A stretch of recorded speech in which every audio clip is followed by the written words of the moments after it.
नमस्कार दोस्तों, railway reservation form किपरि fill up करेंगे आसतु आज देखा। जदि आप रिजर्वेशन करने चाहते तो तेज ये रिजर्वेशन ठार टिक करूँ। तापर ये जो प्रथम बॉक्स अच्छी जोटा कि जदि आप निजे डाक्तर होते तेज ये टिक करेंगे, नहीं तो छाड़देवे। नेक्स्ट बॉक्स जोटा अच्छी जदि आप गर्भवती अच्छा कोटार जावाक चाहते तेज सेकेंड बॉक्स टिक करेंगे। तापर ये जो थर्ड बॉक्स अच्छी जदि आप वयोज्येष्ठ व्यक्ति जोटा कि सीनियर सिटीजन होते आपण को जदि एज 60 रु ऊर्ध्व हो तेबे एठार आप टिक करेंगे। तापर नेक्स्ट जदि आप सीनियर सिटीजन जो जहाँकि 60 वर्ष रु ऊर्ध्व आपण बयस हो किंतु आपण कोटा नवाक चाहूना तेबे केते परसेंट चाहूना, जदि 50 अधा चाहूना तेबे 50%, जदि टोटाली कोटा नेबा चाहूना तेबे 100% एठार टिक मारिबे। तापर बॉक्स जोटा कि फोर्थ नंबर बॉक्स जदि आपण अतिरिक्त खर्च बिना उच्च श्रेणी सुविधा इच्छा करछन्ते, आपण सीनियर सिटीजन हेतिबे एवं अतिरिक्त खर्च बिना उच्च श्रेणी सुविधा पाइबा चाहूछन्ती तेबे चतुर्थ नंबर बॉक्स रे टिक करिवे। तापर जो बॉक्स टी अच्छी जदि आपण 5 वर्ष तथा 12 वर्ष रु कम बयसर पिलांको पई सीट चाहूना एठारे नो लिखु, एठारे नो एसपी लिखिए। नेक्स्ट बॉक्स होची जदि आपण गरीब रथ थर्ड एसी श्रेणी एक्सप्रेस किंबा शताब्दी दुरंतो रो स्लीपर क्लास रे यात्रा करूचंती तेबे आपण बिछना सामग्री जोटा कि बेडसीट बिछना सामग्री गुड़िक आवश्यक चाहूँगी तेज एठारे एस कि नो लिखतु।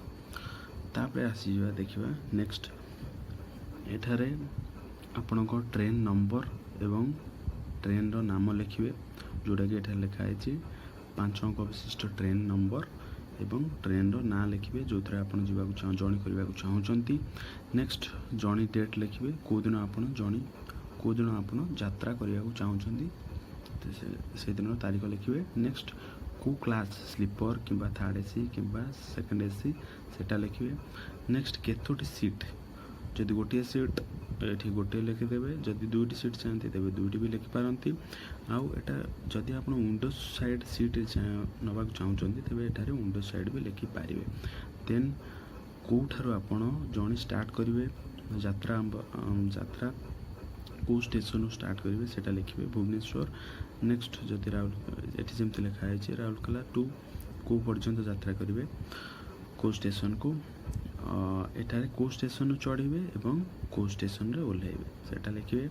देन लास्ट रे आपन को मोबाइल नंबर लिखिए जोटा कि आपन को पीएनआर नंबरटा मेसेज रे आपन मोबाइल को जीव सेंड करा जीव। नेक्स्ट एठारे यात्री को नाम लिखिए जोटा कि 15टी अक्षर मध्य सीमित।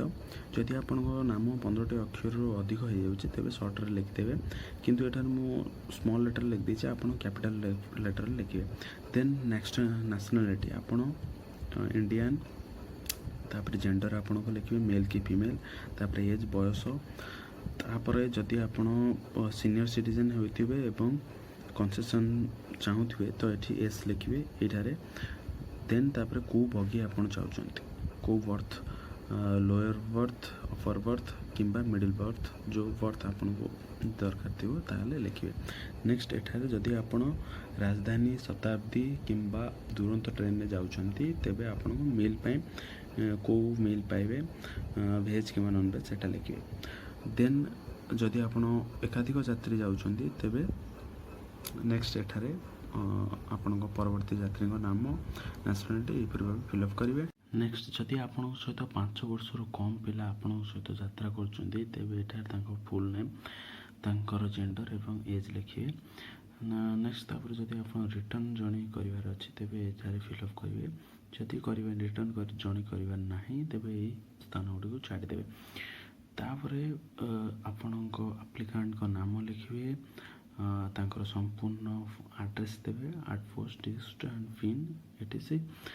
देन आपणकर आधार नंबर एठार देवे जोटा कि ऑप्शनल जदि अच्छी आपण पाखे दे दिंतु, जदि नहीं तो चलो। देन आपण मोबाइल नंबर आपण सिग्नेचर ଦେନ୍ ଡେଟ୍ ଏବଂ ସମୟ। ଏ ଥିଲା ରେଲୱେ ରିଜର୍ଭେସନ୍ ଫର୍ମ ଫିଲ୍ଅପ୍ କରିବାର ସମ୍ପୂର୍ଣ୍ଣ ବିବରଣୀ। ଯଦି ଆପଣ କ୍ୟାନସଲ୍ କରିବାକୁ ଚାହୁଁଛନ୍ତି, ଆପଣଙ୍କ ଟିକେଟ୍ ରିଜର୍ଭେସନ୍ କରିଥିବା ଟିକେଟ୍କୁ କ୍ୟାନସଲ୍ କରିବାକୁ ଚାହୁଁଛନ୍ତି, ତ ଇଆଡ଼େ ଲେଖା ହେଇଥିବା ସେମ୍ ପ୍ରୋସିଜର୍ ଆପଣ ଫଲୋ କରିବେ ଏବଂ କେବଳ ଏଇ ରିଜର୍ଭେସନ୍ ଟିକ୍ ଜାଗାରେ କ୍ୟାନସଲେସନ୍କୁ ଟିକ୍ କରିବେ। ଆଶା କରୁଛି ଆପଣ ସମ୍ପୂର୍ଣ୍ଣ ଇନଫର୍ମେସନ୍ ପାଇପାରିଛନ୍ତି। ଥ୍ୟାଙ୍କ ୟୁ, ଧନ୍ୟବାଦ।